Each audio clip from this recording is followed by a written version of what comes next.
नाजरीन, बदरतल्ला youth computer centre की जानिब से आज गरम तालाब डॉक्टर AK रोड यानी बदरतल्ला में एक लीगल अवेयरनेस का प्रोग्राम किया गया, लीगल एंड अवेयरनेस का प्रोग्राम किया गया, जिसमें कलकत्ता के मशहूर वकला हजरात ने हिस्सा लिया और कसीर तादाद में आवाम पब्लिक आई उनसे मशवरा लेने के लिए तमाम कानूनी मामलात पे। बहुत सारे आजकल ये देखा जाता है कि लोग मतलब भारी फीस लेकर वकीलों के पास जाते हैं, लेकिन सही तरीके से उनको गाइडेंस नहीं मिलता है, उनका रुपया का खर्च होता है। तो और गरीब तबका जो है इसमें पिस जाता है, लगातार कोर्ट के चक्कर लगाता रहता है, वकीलों के चक्कर लगाता रहता है, लेकिन उनको सही मशवरा या सही मामलात उनके तय नहीं होते। इन सब बातों को देखते हुए पसमानदा तबका जो आपको नदियाल है, मटिया ब्रिज का इलाका नदियाल है, बदरतल्ला है, उसमें एक कानूनी इमदाद का कैंप लगाया गया। तो इस सिलसिले में इन लोगों ने काविश किया है। देखिए इस काविश को कुछ झलकियाँ। Stop.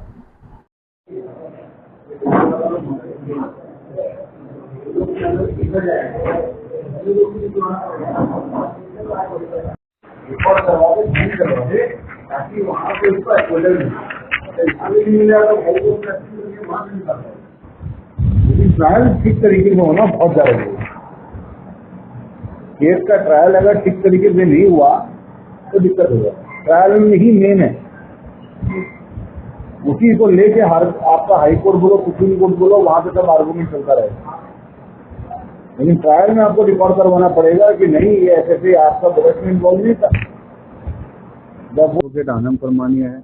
I practice in High Court and Supreme Court and आज हम यहाँ पे आए हैं to give legal awareness and to give free legal opinion to the people at large for the welfare of the society। मेरे साथ मेरे colleague हैं मिस्टर पूजन कुमार माइती, he is also a practicing advocate at Calcutta High Court। और आज मोटा मोटी यहाँ पे शायद I have not counted 40-50 लोग तो होंगे। तो वो आए, उनको हमने जो है ओपिनियन दिया, जिसकी जो समस्या थी, किसी का सिविल था, किसी का क्रिमिनल था, किसी का पेंडिंग केस था, किसी का ऐसी अवेयरनेस था कि लाइक पुलिस हमें ऐसे करती है हम इसका वीडियोग्राफ कर सकते हैं कि नहीं कर सकते। मैं ये it is your right being a citizen of India. तो वही सबको जिसको जो लगा कि हाँ भाई इसको ये सजेशन चाहिए, जितनी हमारी नॉलेज है, जितनी हमारी कैपेसिटी है, हमने उनको बताया। Thank you sir. Thanks. Badartala youth computer centre की तरफ से आप लोगों ने ये लीगल अवेयरनेस और फ्री लीगल एक्ट का प्रोग्राम किया है। तो आप वकील साहबान जो यहाँ पर आए हैं आवाम की खिदमत के लिए, तो इस सिलसिले में आपने कुछ तासुरात और कुछ कमेंट्स बताइए कि कैसा रिस्पॉन्स पब्लिक का हो रहा है। रिस्पॉन्स अच्छा है पब्लिक का, नंबर 1। नंबर 2, ये this is not a legal aid, this is legal awareness camp. इसमें हम सलाह फ्री देते हैं, क्यों 30 दिन तो हम खुद कमा के खा रहे हैं, एक दिन समाज के लिए हमारी भी कोई रिस्पॉन्सिबिलिटी है। इसीलिए जो है हम फ्री में यहाँ पे ओपिनियन दे रहे हैं पब्लिक को, जितनी हमारी नॉलेज है कि इसमें क्या करना चाहिए। क्योंकि ऐसा होता है कि पब्लिक को कई बार चीज़ों का सॉल्यूशन पता नहीं होता कानून का, और इसलिए जो है वो पुलिस बोलो या दूसरे अथॉरिटी बोलो, वो घूमते रहते हैं, अल्टीमेटली वो थक जाते हैं। तो हम बस उनको बता दे रहे हैं कि भाई इसको जो है आप ऐसे करिए हैं। जो सलाह है वो हम सलाह दे रहे हैं फ्री में कि ठीक है भाई, समाज के लिए भी हमारा कोई दायित्व है, बोल के वो हम करते हैं। सर आपने लोगों को जो मशवरा दिया इससे आप कितना खुश? मैं खुश हूँ कि लोग आ रहे हैं, कम से कम मैं समाज को सर्व कर पा रहा हूँ, सोसाइटी को मैं कुछ दे पा रहा हूँ। बाकी तो लोग बता पाएंगे कि वो उनका कुछ हेल्प हुआ नहीं हुआ, मैं तो अपना काम कर रहा हूँ। सर अभी फिलहाल हुकूमत ने जो 3 नए कानून को जो नाफिज किया है उसके ताल्लुक से कुछ बताएंगे? ठीक है, देखो पहले क्रिमिनल लॉ पहले जो था वो अंग्रेजों का था, ब्रिटिश का था। टाइम टू टाइम जहाँ पे जो अमेंडमेंट दरकार हुआ वो ठीक होता गया। अभी ये आया है, यहाँ पे भी जो गड़बड़ है, कानून अगर अपने आप में सही होता तो इसमें अमेंडमेंट नहीं होता, या फिर सुप्रीम कोर्ट को इंटरफेयर नहीं करना पड़ता। सुप्रीम कोर्ट हमेशा इंटरफेयर करके टाइम टू टाइम वो जो है वो बोलता है कि नहीं ये गलत है, इसको ऐसे करो, इसको ठीक करो। जैसे पहले 490 डे का पहले वाले कानून में होता था, तो जिसका नाम आया उसी को अरेस्ट कर दिया। बाद में सुप्रीम कोर्ट ने इंटरफेयर किया एंड सुप्रीम कोर्ट ने बोला कि नहीं, until and unless it is very serious offence like murder और suicide, you can not arrest anybody. तो वो जो डर था, जब सुप्रीम कोर्ट के पास में रिपोर्ट हुआ that this is being misuse, इस चीज का मिसयूज हो रहा है, तब उसमें को लगा नहीं, इसको जो है ये ऑर्डर पास करना है, तब से बंद हो गया। अभी ये जो कानून आया है, अभी कानून आया वेरी वेल आया, ठीक है। अभी इसके अंदर भी खामियां होगी। टाइम के साथ में जब वो खामियां बाहर आएंगी, सुप्रीम कोर्ट में जाके रिपोर्ट होगा और होगा, तब वो टाइम टू टाइम वो ठीक होगा। परफेक्ट कुछ नहीं होता। परफेक्ट होता तो कानून वो लिटिगेशन का भी दरकार नहीं पड़ता, वकीलों की भी दरकार नहीं पड़ती, कोर्ट की भी दरकार नहीं पड़ती। गड़बड़ है तभी लोग कानून के पास जाते हैं, अदालत जाते हैं, और कानून के अंदर भी कुछ गड़बड़ है तभी वो अमेंडमेंट होता है। सर, इस कानून के ताल्लुक से लोगों को ये बताया जा रहा है कि ये कानून जो लाया गया है, इस कानून में फैसला आने में जल्दी होगी, ट्रायल की जो मुश्किलात है वो है दूसरी बात है, बच्चों और खवातीन के लिए, लेडीज के लिए खास सहूलियात दी गई हैं, किया गया कुछ बातें बता दी। पहले आई कैन से पहले वाला जो कानून था उसमें पुलिस भी in the not every police officer, some corrupt officer are always there, इसके लिए पुलिस बदनाम है। But definitely I will say कि because of police only this law and order is maintain in our society, वही शांति कायम करके रखते हैं। लेकिन क्या होता था पहले कि अब कहीं पे मेरे को पुलिस वाला खुद ही लेके आ गया सामान और उसको सीजर में दिखा दिया, 2 विटनेस खड़े कर दिए, अब जो है वो आदमी जेल के अंदर, वो दोषी है नहीं दोषी है वो बात की, ट्रायल की बात है। नाउ अब नए वाले में देयर अ कंडीशन कि अगर उसको सीज करना है कुछ तो उसको एवरीथिंग फ्रॉम गेट एवरीथिंग उसको वीडियोग्राफ करना पड़ेगा and there a time frame. पहले क्या होता था, अभी भी हम देखते हैं, मेरे पास एक आया है हाईकोर्ट लीगल सर्विस से, उसमें I will not disclose the name and everything, but the thing is एक लेडीज ने इन द ईयर 1986 उसने 490 डे का मैटर फाइल किया, हस्बैंड के साथ में अलग हो गया, उसके साथ रहना शुरू की, इन लॉज के आगे उसने। नाउ 2024 में मई में उसका ऑर्डर आया, 1986 38 साल बाद। अभी उसका बेटा उसके साथ में आ रहा है, शी इज अ विडो। अब वो बोल रहे हैं कि they wanted to file an appeal against the acquittal, तो ये कमी थी। Now we have the time frame in new law कि इतने दिन के अंदर इन्वेस्टिगेशन कंप्लीट करना पड़ेगा। पहले वाले में भी 90 डेज का किया था सुप्रीम कोर्ट ने कि आपको 90 डेज के अंदर कंप्लीट करना है, नहीं तो आपको टाइम फ्रेम कर दिया था। ये मामले में हर एक केस को कैटेगराइज कर दिया गया, इतने टाइम में इन्वेस्टिगेशन कंप्लीट होगा, इतने टाइम में आपको चार्जशीट को दे देना अपना, उसके बाद में यू विल ट्रायल शुरू होगा। सब जज के ऊपर भी, ट्रायल कोर्ट के ऊपर भी, सब में टाइम फ्रेम कर दिया। तो इट इज नॉट लाइक तारीख जो था वो उम्मीद करते हैं। इन सवालों का खास पहलू ये भी है कि आप हिंदुस्तान की किसी भी पुलिस स्टेशन से आप that is the concept of 0 FI, वो पहले भी था लेकिन वो इम्प्लीमेंट नहीं करते थे, लेकिन यहाँ पे स्पेसिफाई कर दिया गया। वो एक जो 0 FIR का कॉन्सेप्ट था वो सुप्रीम कोर्ट का जजमेंट था, उसके ऊपर था, लेकिन सेक्शन में कहीं नहीं था। अभी यहाँ पे डाल दिया, तो नाउ यू कैन लाइक, अभी समझ लो मेरे ऊपर में, मैं यहाँ पे आया, मेरे ऊपर अटैक हो रहा है, मैं यहाँ से निकलूंगा। अब निकल के पहले तो मेरे को अपनी जान बचानी जरूरी है, बाद में तो मैं कंप्लेन करूंगा। मैं निकल के अपना यहाँ से निकल गया, अब मेरे को मालूम है मैं इस एरिया में जाऊंगा, मेरा वापस मेरे ऊपर अटैक होगा, तो I can get my complain lodge before any FIR, before any court, any police station. तो उसके बाद में वहां से ट्रांसफर होती है investigation. That is a good concept. जैसे इट्स लाइक कोर बैंकिंग, जैसे बैंकिंग होता था पहले, किसी ब्रांच में आपका खाता है, यहीं आपको सब कुछ करना पड़ेगा, उसके बाद में कंप्राइज हुआ, ठीक है, आप कहीं पैसा डालो कहीं निकालो, तो इट इज लाइक दैट। तो इस कानून के तहत ये भी सुनने में आ रहा है कि बच्चे हो, मार्जी हो, जो हिंदू या फिर जो बुजुर्ग है, बड़ी उम्र के लोग हैं, वो घर से ही खाने की मदद देते हैं। वो है डिजिटलाइज, हर एक चीज को किया जा रहा है उसके थ्रू। इनफैक्ट अभी नाउअडेज व्हाट हैपेंड, इनफैक्ट जो विटनेस का डिपोजिशन है वो भी शुरू हुआ है, जो जेल से पहले प्रोडक्शन के लिए बार बार लेके जाना पड़ता था लोअर कोर्ट में, वो भी शुरू हो गया, सब डिजिटल हो गया, उनका डेपोजिशन प्रोसेस सब ऑनलाइन हो रहा है। It's a very good thing. Corona ने काफी चीज हमारे मुल्क में डेवलप कर दिया इंडिया की। और एक और चीज मैं आपसे पूछना चाहूँगा, जैसे खवातीन जो की तकलीफ का शिकार होती हैं, उनके साथ जो फिजिकली टॉर्चर किया जाता है या मेंटली टॉर्चर किया जाता है, वो अपना बयान जो है वो किसी अपने रिश्तेदार के सामने पेश करेंगे, रिश्तेदार की मौजूदगी में अपना बयान दर्ज कराएंगे और वो लेडीज पुलिस अफसर होंगे जो बात की तक कर सकते हैं। ये सही है। पहले भी जो होता था 164 होता था। इनफैक्ट आई वुड से कि पहले जितने आपके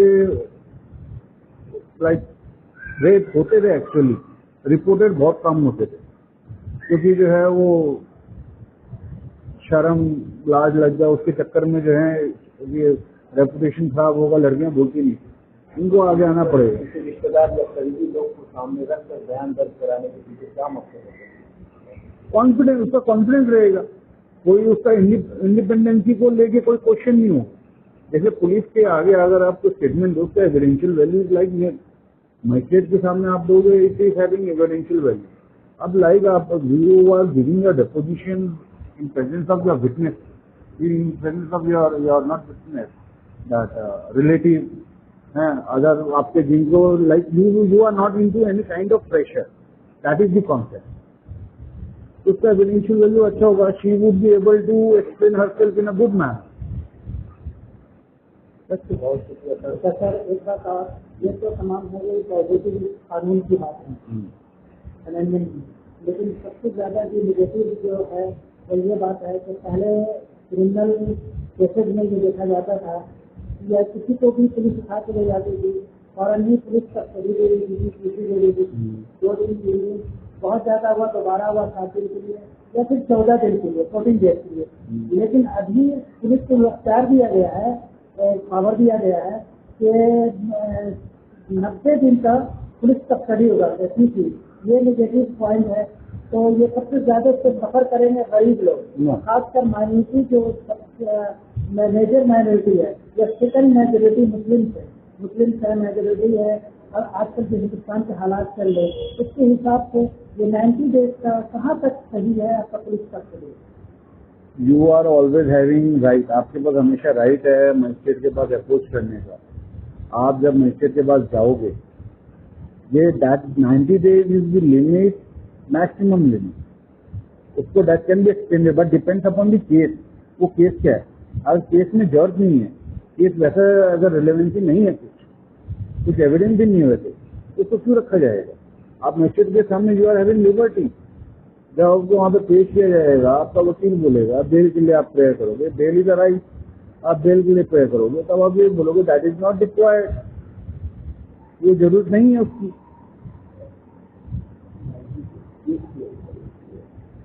केस लॉक करने के लिए बोला गया 90 डेज का।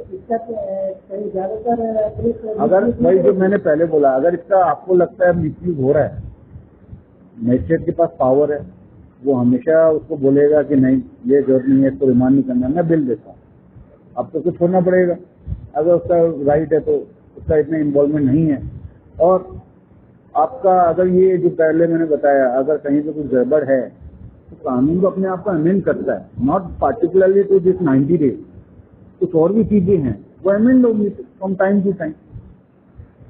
अभी आया है, we have to see what is the misuse being done by agency or the people, other people.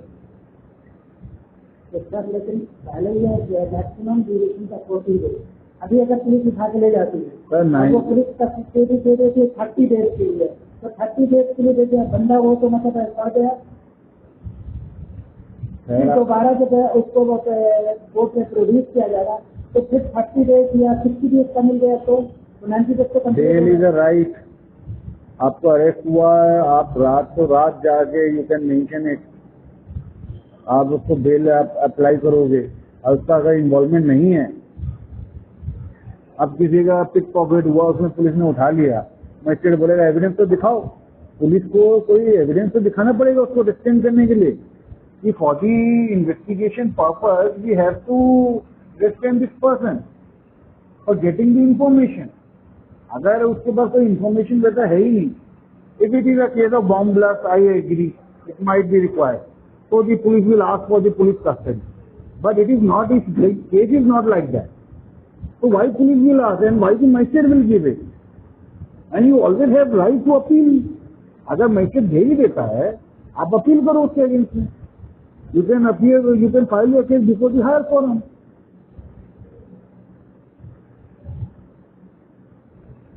That's it.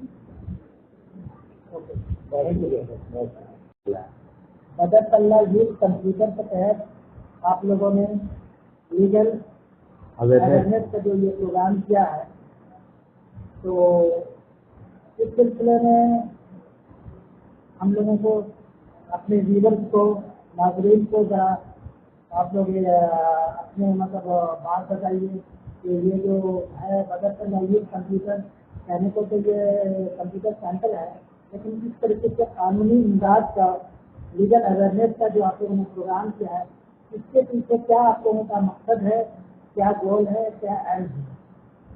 सबसे पहले आप अपने नाम के साथ इस इदारे से, मैंने इस इदारे का होगा चाहिए तो इसके बाद किस मकसद के लिए आप इधर आए? अस्सलाम वालेकुम जी, मेरा नाम अशरफ हुसैन है। बदर तल्ला यूथ कंप्यूटर के मैं फाउंडर हूँ और इस इदारे से जुड़े ये सारे मेरे भाई आदिल अली साहब है, अब्दुल अली है, शाहिद अंसारी साहब है और बाकी सब है, फजुल्ला रजा साहब है। ये सारे लोग हम लोग मतलब मिलकर काम करते हैं। तो हम लोग समाजी खिदमत के लिए और भी इससे पहले भी हम लोग काम कर चुके हैं, लेकिन ये जो लीगल अवेयरनेस कैंप काफ़ी सोच समझने के बाद और देखने परखने के बाद हम लोग को ये महसूस हुआ, हम लोग के ग्रुप में ही हम लोग आपस में मशवरा किए कि ये समाज में अक्सर ये देखा जाता है कि अगर थाना से, पुलिस स्टेशन से एक कॉल आ जाता है तो लोग कैसे घबरा जाते हैं, इसको कैसे टैकल करे, घबरा जाते हैं, सोचने लगते हैं। और अगर कोई नेता बदमाशी करता है, कोई काउंसिलर बदमाशी करता है, तो उसमें भी लोग अपने राइट्स को नहीं जानते हैं, तो इसलिए घबराते हैं। तो जब अपने राइट्स को, अपने हुकूक को लोग जानेंगे, आवाम जानेंगे, हमारे आसपास के लोग जानेंगे, तो वो इन सब चीज़ों से परे हो जाएंगे, ना वो घबराएंगे किसी से बात करने में, ना ही किसी तरह का परेशानी उनको आएगा। ये इस अवेयरनेस कैंप से उनको आसानी पैदा होगा और कौम में बेदारी पैदा होगी। तो इस अवेयरनेस कैंप का यही मकसद है कि लोग अपने हुकूक को जाने, कानून को जाने। कानून तो है, लेकिन उसको इस्तेमाल कैसे करना है, उसको रिप्रेजेंट कैसे करना है किसी मतलब सरकारी अथॉरिटी के सामने, पुलिस अथॉरिटी के सामने हम कैसे अपने हुकूक को रखेंगे। इस वजह से लोग नहीं जानते हैं, ना जानकारी की वजह से उनको परेशानी का सामना करना पड़ता है। और जब ये अवेयरनेस कैंप में बहुत सारे लोग, लगभग आज हमारे हिसाब से 40, 50, 60 लोग ने आज हिस्सा लिया। किसी के अपने घर बार के मुतालिक डिस्कशन हुआ, किसी के मतलब कोई डिवोर्स के सिलसिला में बात किया, कोई परेशानी के कॉर्पोरेशन के मुतालिक बात हुआ, थाना पुलिस FIR के मुतालिक बात हुआ, बहुत सारी बातें हुई। तो हाँ, ज़मीनी मसले पे बात हुई, तो निजी मसले पे बात हुई। तो बहुत सारे लोग यहाँ से फ़ायदा लेकर गए हैं और हम लोगों को भी बहुत खुशी हुई कि हम ये काम करने का मौका मिला। क्योंकि लीगल अवेयरनेस, बहुत सारे अवेयरनेस कैंप आप लोगों ने भी देखा होगा कि मेटियावुड गार्डन भी किया, फला जगह होती है, लेकिन लीगल एड से कोई काम नहीं होता है। लीगल ये पहला है इलाके के मेटियावुड गार्डन में लीगल अवेयरनेस के नाम पे ये पहला कैंपेन है। ये हम लोगों के एक छोटा सा कोशिश है कि इस कोशिश से लोगों को फायदा पहुंचे और लोग इसका फायदा उठाएं और अपने हुकूक को जाने, कानूनी हुकूक को जाने।